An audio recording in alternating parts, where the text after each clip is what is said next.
Mahmoud Abdul Rauf for three.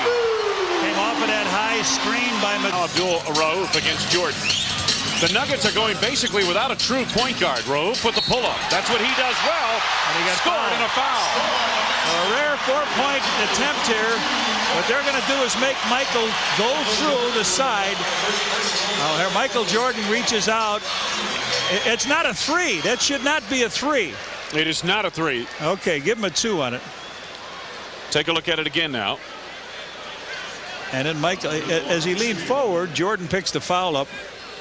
Rauf now with 5 points in the game, and he connects on the free throw. He's best in the NBA from the free throw line, shooting at 92%. Alhamdulillah. Ashhadu an la ilaha illallah wahdahu la sharika lah wa ashhadu anna Muhammadan abduhu wa rasuluh.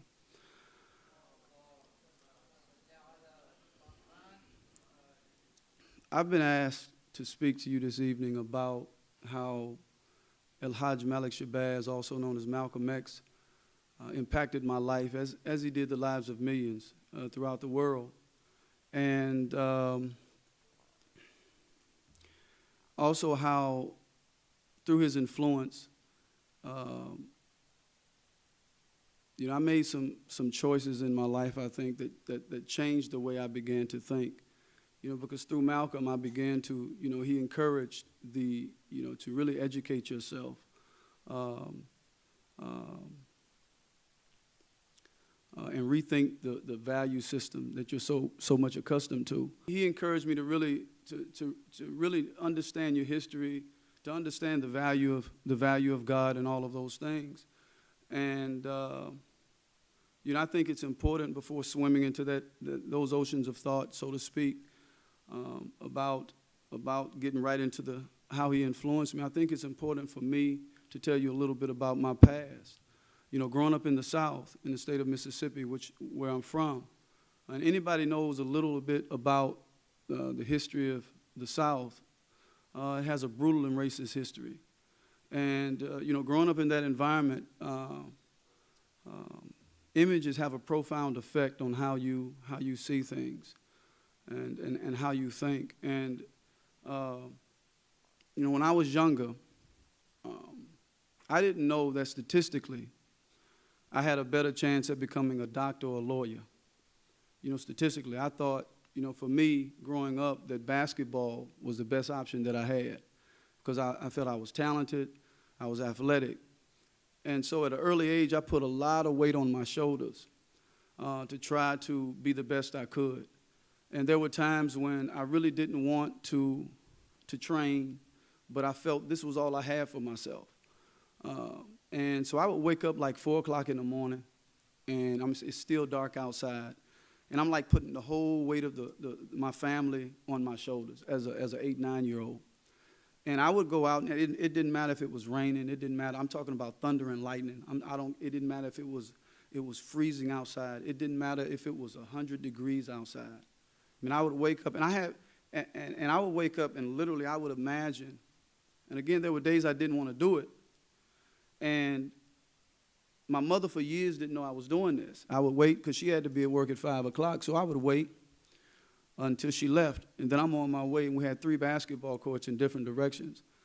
And I would go up and down as I'm going to one of the courts, and I usually pick the one closest to the beach because I love the water.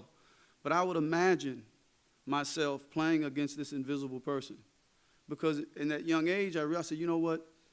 And everywhere I went, and every time I dribbled or shot the ball on my way to this gym, he was this close, hitting the ball.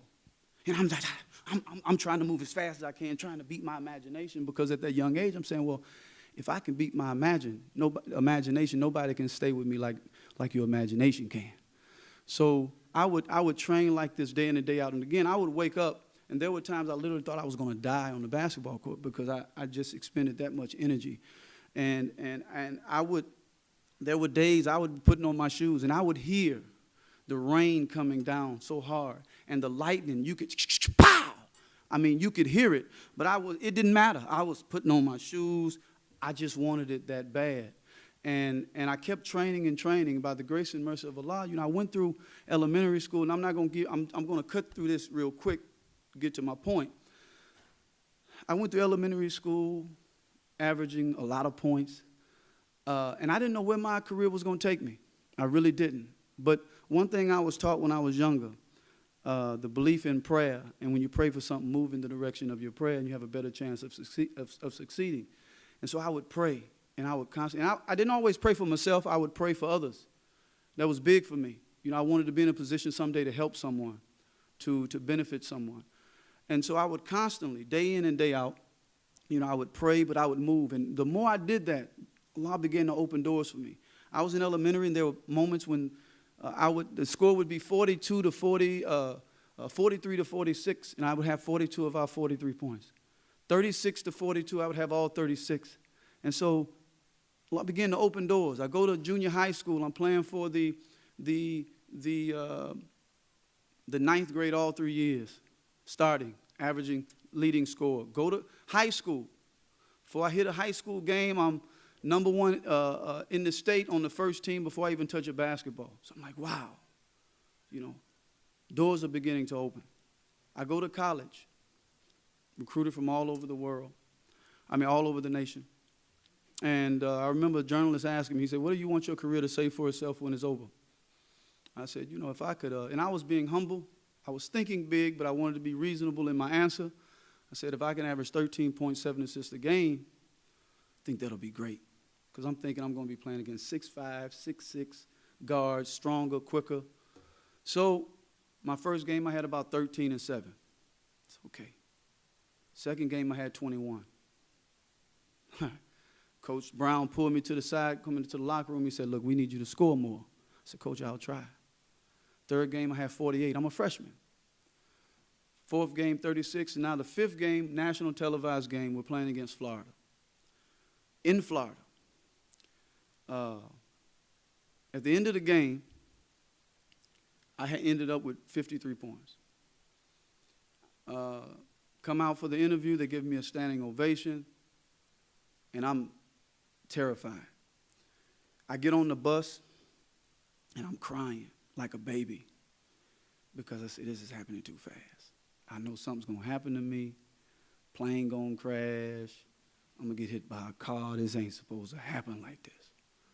And so we get into, I'm on the bus, and I'm crying, please, God, forgive me. I'm asking God to forgive me for scoring 53 points. I'm sorry, I didn't mean it. And so I'm on the bus, and I'm crying. I'm like, God. It so happened that night, the plane, normally planes do this when they hit that air pocket. This night, the plane was doing this. It was shaking. You had people on the plane. Yeah, shut up. I was mad. Be quiet, man. You know, I'm taking this serious. We might crash. So I get back home. I get back to we land safely. I get back, and I'm so close in telling Dale Brown, I said, look, I don't know if I want to play anymore. You know, I was contemplating, said, look, I just want to play home games. I don't want to fly anymore. But I sucked it up eventually, and I ended up continuing playing, and some great things eventually happened to me. But what I'm trying to say is, as a young boy growing up, and I grew up in a single-parent home. My mother had an 8th grade education. And even though she encouraged us to be educated, want you to get an education, there's only so much she can give us. You know, because it's only so much you can give a person that you yourself don't have. Even though she desired to give us that. You know, in terms of in a practical sense, sitting around and dealing with issues and flirting with ideas and coming up with solutions and trying to teach you how to be a critical thinker, that wasn't the case in our home. So because of that, at a young age, I developed an inferiority complex. You know, I felt I was inadequate. And that type of thinking followed me for a long time. You know, to the point when I was in elementary school. Junior high school. I was in class, she had a meeting with the principal. And we get into the office, and I didn't know anything about this. And he hit me. It was just a huge blow, especially to a young kid. And he tells my mother, well, he needs to be put in a special class. I said, oh, I'm a basketball player. I got a reputation. I got a little fame. Don't do that. And there's no offense to those people who need it, but I didn't feel I needed that. But My mother succumbed to it. She allowed them to put me in a class, and I was humiliated. And that type of thing, like I said, it kills sometimes your confidence. It kills the perception that you have of yourself. And for a long time, this is the way I thought, that and I would take my anger and I would take my frustration out on people on the basketball court, because that was my domain. You talk crazy, you think this way. When you get on here, I'm trying to kill you. I'm trying to own you. But in other areas of my life, I didn't have that same confidence because of the environment I grew up in. Growing up in that environment, even growing up in the ghettos of the South, you see things. And images have a profound effect on how you perceive yourself and how you think later on. Even neighborhoods we grew up in, it was just really economically depressed. I mean, it seems like everybody in the neighborhood was a paycheck away from living on the street. Aesthetically, it was unappealing.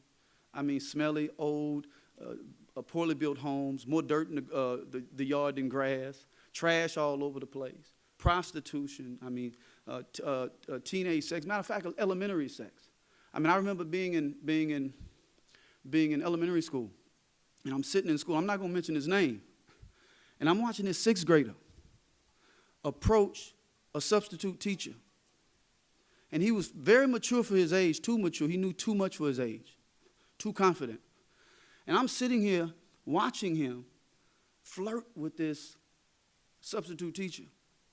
And I'm seeing that she's getting excited. And a part of me was repulsed by it. But the sad thing is that also, almost simultaneously, a part of me was excited. And I'm questioning, why am I excited? Because I'm thinking, what repulsed me was, what if that was my mother? That he's trying to hit on. And me seeing her excited, and this young sixth grader. And so, you're battling with these emotions and these feelings. It's like, okay, that's inappropriate, but yet I'm also why am I feeling sexually excited? I'm a sixth grader. And as I think about it now that I'm older, and also in junior high school, principal calls us one day, me and a couple of students. We go he says, look, I need you to help me to get something out of this equipment room. It's right off the art room, literally like this. The hall is right there, the door's right there. We go, and I'm right on the principal's tail. He opens the door. We look down. There's a boy and a girl in the act. There's one that ducked underneath a mattress that was sitting catty corner. And they looked, I mean, they were terrified, like a deer being hit with bright lights, and he pushed me away. And so you grow up with these images, and then even the television shows you watch, walking the street and you seeing little torn papers of pornographic material. And then you start thinking back like, wow, these things triggered these type of emotions, these type of feelings, that I had. And so growing up in that environment, like I said, all of those things. And then in your neighborhood, it seems that everybody in that neighborhood is black, that lives that way. And you can't put your finger on it at that young age, but something ain't right with this picture. But then 3 blocks up the street, right across the track, manicured lawns, nice homes, colorful, no police, no trash. But everybody in that community is white.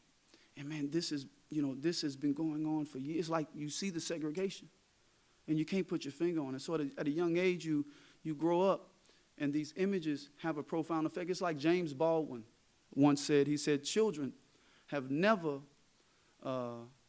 truly been good at listening to their parents, but they've never failed imitating them. In other words, we gravitate more to what we see, those experiences, those images, than what like Allah says in Quran, He says, why do you say that which you don't do? Hateful is it in the sight of God, Allah, that you say that which you don't do. Almost as if the saying and the doing are almost simultaneous. But He's saying, no, the doing precedes the saying, right? Because the old adage goes, actions speak louder than words, right? So it's as though God is saying that, words have never validated action.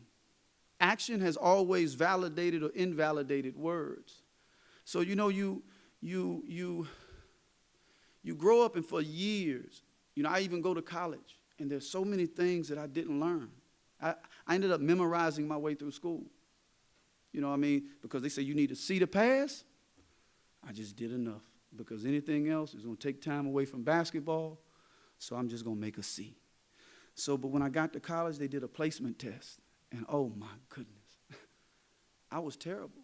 It was like, I mean, I was probably on a, I don't know, junior high level. And those type of things, it just killed my confidence. And by the grace and mercy of God, when I was at LSU, my coach gave me the autobiography of Malcolm. And this shows the extent of my education, because even up to that point, I had never heard of who Malcolm was. You know, just like I had never heard of, right down the street in Natchez, Mississippi, there was a guy named Abdul Rahman, the Prince of Slaves, you know, who was the son of a king in Timbuktu that was enslaved in Natchez, Mississippi. And the civilizations that they had at that time in Timbuktu, the colleges and the intellectualism that was going on, I didn't know. You know, you're still working on the premise that, you know, we are 3/5 man and we're, you know, inferior and things of this nature. So he gave me the autobiography of Malcolm, and I began to read it. And it's an understatement to say that reading his book, because I grew up also in the South where I would see the Ku Klux Klan at that young age. I grew up in like 69. I mean, I was born in 1969. And I'm divulging my age a little bit. So I grew up like, I was born in the 1960s. I grew up like in the 70s and 80s. And, you know, I used to see the Ku Klux Klan with their mask on, march up the beach, have access to marching up the beach. And they're a known terrorist organization, killing people. And they had that access. And then you see Roots, the picture of Roots in these images. I read the biography, alhamdulillah, I read the biography of Malcolm, and his life really, it touched me tremendously. And just how thought-provoking he was as an individual, how he articulated his ideas, how he was courageous, you know, in his position and his stand. And this was something, you know, even as a child, I wanted to be. But I didn't feel I could be. Why? Because growing up, again, as I'm saying these images, I would grow up and I would see how my mother and my uncles and people around, how they would confront whites. And it would almost be like in a subservient way, a submissive way, you know, yes. But when they get behind their back, that mother, you know, and I would see this day in and day out. And sometimes what happens, even if you don't want to, what happens, you end up doing what you see. Like James Baldwin said, never failed in imitating what they see. So for years, I would be afraid to say what was on my mind. And I would feel when I had to confront someone, whether they were white or black, I would get nervous.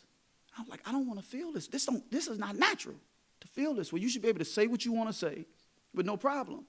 And this is the way I felt growing up for many years. And so at some point, I had to, you know, I have to break these chains. And the book of Malcolm came right on time. And so I began to read his book. And I went through some changes because Malcolm was first in the Nation of Islam. And the Nation of Islam, you know, with the whole black man is God, white man is the devil. I'm coming out the South, images I'm seeing. Yeah, that's right. I mean, really, I was going through that transition. You know, like Allah says, everything's in stages. So, I mean, nobody knew it, but I was an undercover racist. Now I look at you, you know, that's the way I was because I'm looking, yeah, that's right. Yeah, that's right. Well, wheat bread is better than white bread, all that type of philosophy, right? Like, yeah, well, the black man, yeah, you know. So I'm going through this thing, but I knew deep down in my heart, you know, that wasn't right. And so I'm going through these stages, and for the longest, before that, it was like, and I still felt nervous. And I said, you know, after reading his book and looking how he was just fearless, it seemed. It didn't matter where he was. His thing was being sincere with the truth. And let the chips fall where they may, as he would say, by any means necessary. And live with the consequences. And the more I read and the more I thought, I began to say, wow, I began to develop confidence. And actually, he encouraged me to read more because seeing how his mind was, he was just so prolific in his thought. It's like, man, this man, he's very learned. And so, you know, when you read books, sometimes the author in the book will mention another author. You like him, you're going to go get him. So before you know it, I started having a little library. And that library, I began to read, and I began to gain some confidence, you know, because my knowledge base began to increase a little bit. And so now here it is, I go to the NBA. And all that time I've been searching, you know, because I grew up in a Christian background. And so I was searching, you know, something wasn't right for me. And so all of this time, you know, I'm struggling and I'm searching. So I get to the NBA, and I haven't finished the book yet. I haven't finished Malcolm's book. And so I'm reading this book, and by chance I meet this priest, because we were talking. He had a protege named Mark James, and we became close. And one day at my house, Islam came up in conversation. I said, "You interested in Islam?" He said, "Yeah, I'm interested." He said, "Man, I met this brother named Abdullah. We can go to the masjid and pick up the Quran." I said, "Okay," got in the car. We rushed down, went to the masjid, picked up the Quran, came back. I opened 2-3 pages later. For me, it was just, it answered everything for me. And I remember looking up at him across the table. I said, "I don't know about you, but I'm going to be a Muslim. That's it for me." And I was so pleased and at peace at that moment. So I began to read. And I began to read people like Howard Zinn, Noam Chomsky, Gore Vidal. I mean, just a whole, and I'm reading about what's going on in America and how they're involved in so many wars. Like almost every war that's generated in the world, it seems like they're involved with it, like they have their hands in it somehow. And so I'm sitting here and I'm learning things that I never heard before.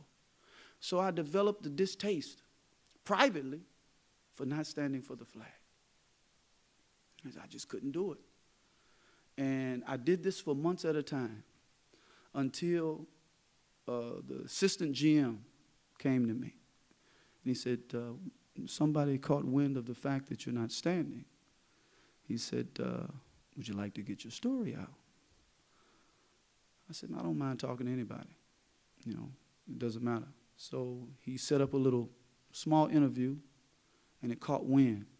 I have practice the next day. We're playing against Shaquille O'Neal when he's with the Orlando Magic. The media, we have practice the next day. Before that game, the media comes in. And right after practice, they jam me up. And they say, "Well, what do you think about the flag?" And I thought the statement I said, I thought what I said was balanced. I said, "Look, I think it's a symbol of tyranny and oppression." But I said, am I saying that everything in America is bad? No, there's good that exists. But wherever the bad is, even if it's as a Muslim, even if it's in Saudi Arabia, as a Muslim, we don't stand for it. I thought that was very balanced. Wherever it is, we don't stand. But yes, it does represent that. The next thing you know, it was all over the news. My character was being assassinated. I was a troublemaker all of a sudden. This and this and that. So I come to the game the next day. When I walk in, the manager tells me, he says, "Bernie wants to see you down in the office." It's okay, no problem. I go down, and Bernie sits there, and he says, "They're going to suspend you if you don't stand. What's your position?" I said, "I can't. Do what you got to do." He says, "Well, 2 people at the NBA want to talk to you." I said, "No problem." Put them on the phone. And so they began to talk. And they identified themselves as Jewish. And again, there's nothing wrong with that at all. But they began to try to impose, I guess, their belief and their opinion on me, trying to convince me to stand. And I was on a little roll by that time, because prior to that happening, I ended up having a meeting with my attorney, my agent at the time, because reading Malcolm, you know what I mean, kind of fires you up. And I said, I got to break these. I got to start saying what's on my. I got to get out of this feeling of being nervous. I hate that feeling. This ain't natural. I should be able to say what I want to say, which eventually led up to that. All of this little lifestyle that I had of having an inferiority complex, of feeling inadequate, but of knowing that there was better, knowing that, man, there's a better way of doing things. It just, all of that ended up reaching to that point. So I ended up meeting my agent, and I sat down with him, because he would always call me son. And I was offended by that after a while. It was euphemism for boy. This is what I'm thinking, right? And then he would talk about his son more than me in these meetings while he was trying to convince the Denver Nuggets to take me, so to speak. So I had a meeting with him, and I just went straight to the jugular vein. I said, I called this meeting with you, Mr. Miller, because I have a few things I want to tell you. I said, listen, I said, when we sit in these meetings, the first thing, I said, don't ever refer to me as son again. I was still nervous, but I had to get over it. I said, don't ever refer to me as son again. I said, the only person that can call me son is my mother who raised me, who was my mother and my father. I said, I don't like it. It's first name basis with you and I. And I said, furthermore, I said, I don't work for you, you work for me. And I said, when we go into these meetings, you have a job to represent me, not to talk about your son. Right? So is this the little boy that I used to give tennis shoes to and take with me, to play basketball, AAU?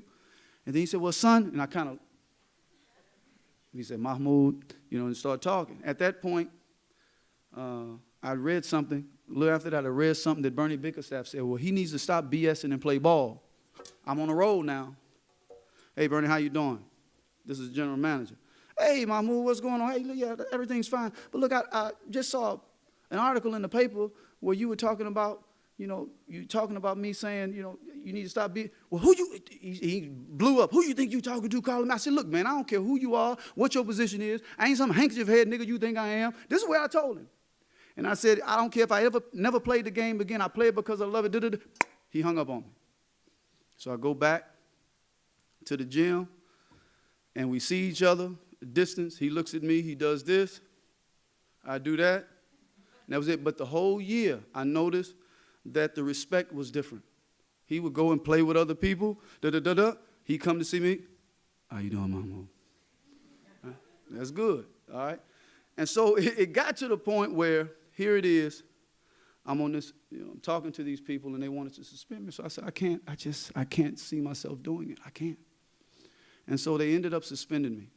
And I was so naive that after we finished the conversation, I said, well, can I go get dressed now?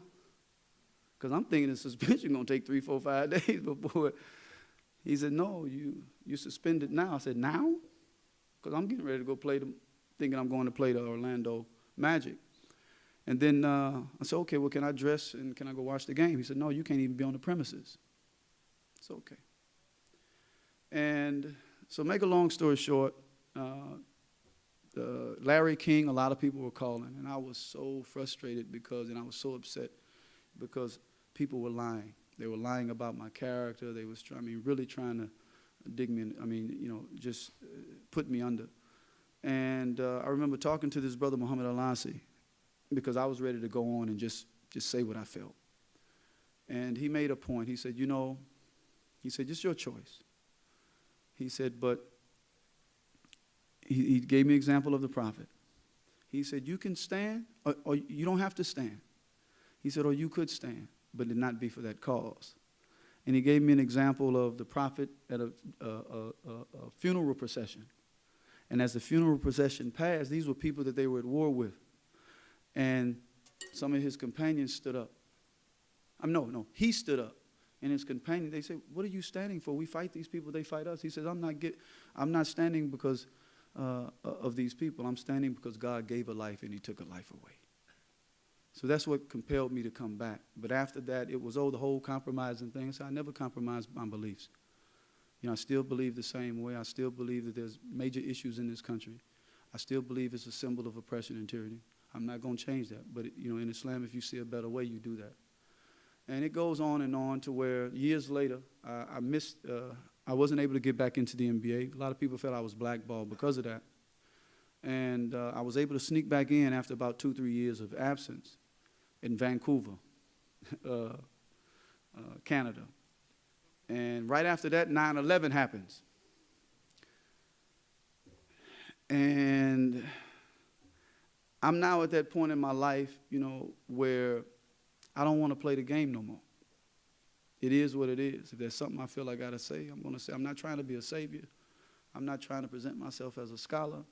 If there's something, because I've held back for so many years, things that you feel, things you want to say, and then all of a sudden, Some people live their whole life, and at the end of their life, they're miserable because deep down they know they were cowards. They didn't know they didn't have the guts to stand up. And I said, I don't want to live like that. I don't want to live like that anymore. So they came to me, and I'm going to conclude in a minute. They came to me. And usually when reporters interview you, they start you off, warm you up. Hey, how's your family doing? Blah, blah, blah, blah. And his name was Bernard Goldberg. And he came down like 2-3 days earlier. But before that, they had someone calling you to prep you for the interview to see if it's worth having. So I was careful this time. I was giving the guy just enough to make him excited about interviewing me, but not everything. So when they came to interview me, he finally sits down. And the first question he asked me, we're sitting down, he says, so, do you think bin Laden did it? Like, wow. Now I got 1 more year to go on my contract. It's their option. I just got back into the league. So I look at him, and I gave my answer. And from there, you know, at the time I told him, I said no. But if he did do it, he had help. And then I started giving him a lot of little different scenarios of what I'd been reading in open press magazines and newspapers that they're not presenting in mainstream media. And for about 3 times, he cut the interview off. He went out and cursed this guy out because you told me this, you told me that. But I wasn't giving him those answers. And we went from the burning my house down in Mississippi. You know, they put Ku Klux Klan insignia on the house. I mean, we were trying to build a house on 53 acres to develop a community so people could move there, raise our own livestock and everything. So someone ended up burning that down. We went from there to the flag issue, went from the flag to the 9/11. And, I mean, I just didn't want to play. I was just giving it to him. I was throwing everything at him that I could. And where you getting your information from? And I knew if I would have told him, oh, the Crescent International or whatever, Muslim publication, he was, oh, that was a biased material. So I gave him other information. He shut up. And at the end of it all, they butchered it as usual, made it look just terrible. Even some kids from D.C. at a school, they sent a whole bunch of letters. I'm talking about elementary students. I was impressed. They sent a whole bunch of letters to me, and they literally, they weren't even sitting in the interview, but they wrote where they thought the interview was chopped, and they were so accurate. Man, they were accurate. And so after that, my career it ended. And I'm saying all of this to say, you know, I know I'm talking about my life, but we're here talking about Malcolm. If it wasn't for Malcolm, Hajj Malik Shabazz, I wouldn't be where I'm at today, because I would have never thought that I would be sitting up in an audience, one, throwing my notes away, you know what I mean, but talking to a crowd, because I didn't even have the courage to do that when I was younger. I mean, even going through from college, even parts of the NBA. You know, so it's because of him and because of what he stood for, his values, his principles, his strength, you know, how he articulated ideas is why I'm here today. And I'm very grateful. You know, sometimes, and we were talking about this earlier, sometimes, too, you know, we don't realize the strength that we have, the power that we have, and how one individual can make a difference. Just like we look at Malcolm, he's still affecting lives to this day. He was one individual that impacted the lives of millions. And we can do the same thing. And it reminds me of a story about starfish. Some of you may have heard it, and we talked about this earlier. There was this little girl walking down the beach, and she saw thousands of starfish kicked out of the ocean, and they were being baked by the heat of the sun. And so she began to pick them up and throw them in the ocean. And at that moment, there was an older gentleman. He said, little girl, what are you doing? There are thousands of starfish. You can't possibly make a difference. She got discouraged. So she put them down. Moments later, she reached down and picked it up, threw it back into the ocean. He said, little girl, what are you doing? I told you, you can't possibly make a difference. She said, I made a difference with that one. So he was so influenced that he began to help her. So as they threw the starfish back into the ocean, they would say, I made a difference with that one. Other people heard. They came together. All of them began to throw starfish back into the ocean. And as they threw, all of them said, I made a difference with that one. Until moments later, there was no more sound. She looked around, all the starfish were gone. So it illustrates how one person being sincere with God's help can affect change, can make a difference, just like a Malcolm did. And what Malcolm was doing, like one of the brothers mentioned earlier about trying to make it less of a civil rights issue and more of a human rights issue because it's more global. It involves, when we look at our struggle as a global struggle and not a localized struggle, we can get more done. That reminds me of a story about this anthropologist who created this game among African children. I'm going to really conclude with this one, I think. I might have one more. He created this game among African children where he put fruit in a basket, and he put it at a distance. And he said, whichever one of you can reach that tree could have the fruit to themselves. So they all grabbed hands, and they ran together. When they got to the tree, they ate as one. So the anthropologist was surprised because he thought that this tendency of selfishness and greed and individualism was going to come to the forefront. But it didn't. So he asked them, he said, why did you do that? They said, Ubuntu. They said, how could one be happy when the rest of us are sad? They said, Ubuntu is a philosophy among African tribes that I am because we are. And if we have that philosophy, just like Malcolm, when he said, look, it doesn't matter, you know, your color, religion, or whatever, we have a common goal. You know, when we have this mindset, we can definitely get more accomplished. And I hope that we can get that. It's like, and really understanding the value of time, because time is one thing that we can't get back when we're gone. It's like Alexander, this is my last story.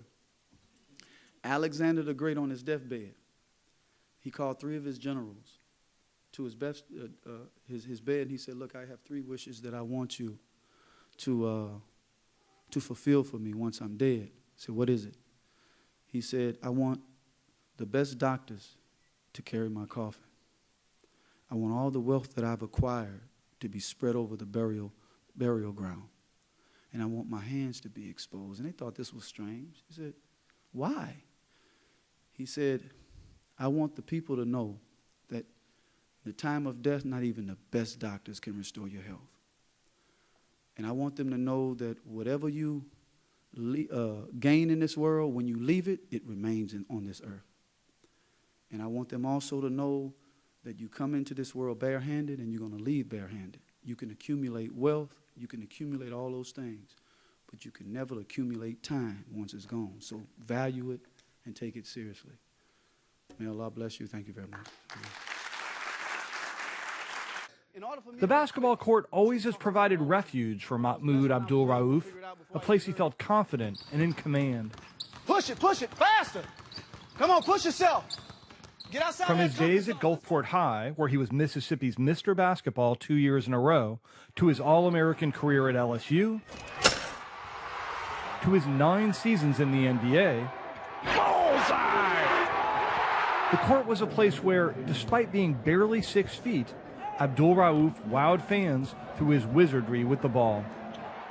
But these days, Abdul Rauf can be found captivating some of academia's best and brightest, like when he spoke as part of a religious studies program at Yale last October. If you go back to the 60s, when you saw that police dogs were being sick, police brutality, the images that we saw on television, and you look at the images now, there's really no difference. In fact, today, Abdul Rauf is in demand. Assalamu alaikum. From engaging with community members at an Islamic center in Detroit, to leading a youth basketball clinic, to meeting with 49ers quarterback Colin Kaepernick, Abdul Rauf has appeared at more than a dozen events since August. When at the start of the NFL preseason, Kaepernick chose not to stand for the national anthem in protest of oppression against African Americans and police brutality, he sparked not only a national controversy, but essentially the resurrection of Abdul Rauf. He mentioned that this is the most free that he's ever felt in his life. And that's what it does. I understood what he was saying 100%, and I feel the same way. Justice! Now! Long before Trayvon Martin, before Black Lives Matter, before President Trump announced a travel ban on 7 predominantly Muslim countries, there was Mahmoud Abdul Rauf, a convert to Islam, who refused to acknowledge the anthem 21 years ago. I've never stopped believing in what I believe in, and feeling that way. If anything, it's even more confirmed now because nothing has really changed at all. In a lot of cases, it's getting worse. During his recent visit to Detroit, just a week after the travel ban had been announced, Abdul Rauf was asked his first reaction to the executive order. I looked at it as an affront to Muslims worldwide, an attack on the religion itself. Life as a child in Gulfport was tough for Abdul Rauf, then known as Chris Jackson. Raised by a single mom, he struggled with Tourette's syndrome and grew up amid a hotbed of drugs, prostitution, and poverty. At LSU, his coach Dale Brown gave Jackson the autobiography of Malcolm X, a book that launched him on the path to becoming a Muslim. His life fascinated me. Just the mind that he was, how he articulated his views, how moral he seemed to be. With the third pick in the 1990 NBA draft, the Denver Nuggets select Chris Jackson from LSU. The year after he was drafted, Jackson officially converted to Islam, and in 1993, he changed his name to Mahmoud Abdul Rauf. Reporter Dave Krieger covered the Nuggets for more than a dozen years. In 1996, he wrote about Abdul Rauf's conversion. There was an otherness about him. He was not your typical pro athlete at all. But when he talked about Islam, it was just very serious, very studious. As he delved deeper into his new religion, Abdul Rauf decided that participating in the national anthem was in conflict with his faith. And in March 1996, when a journalist ultimately reported on Abdul Rauf's stance, it created a firestorm. America is the reason why he's making the big bucks, and I mean, he should at least respect that. It's also a symbol of oppression, of tyranny. So it depends on how you look at it. You can't stand for both. You can't be for God and be for oppression. When it does become public, what is the reaction that you deal with suddenly? There were hate mail that came through. There were death threats that came through. Then NBA Commissioner David Stern suspended Abdul Rauf, citing a rule that players must stand for the anthem.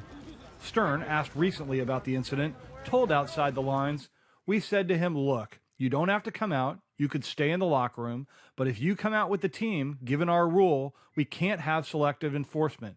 You're going to have to stand." He said no, and so we suspended him. The showdown lasted one game. Abdul Rauf says that after seeking guidance from other Muslims, he found a compromise solution: to stand and pray during the anthem.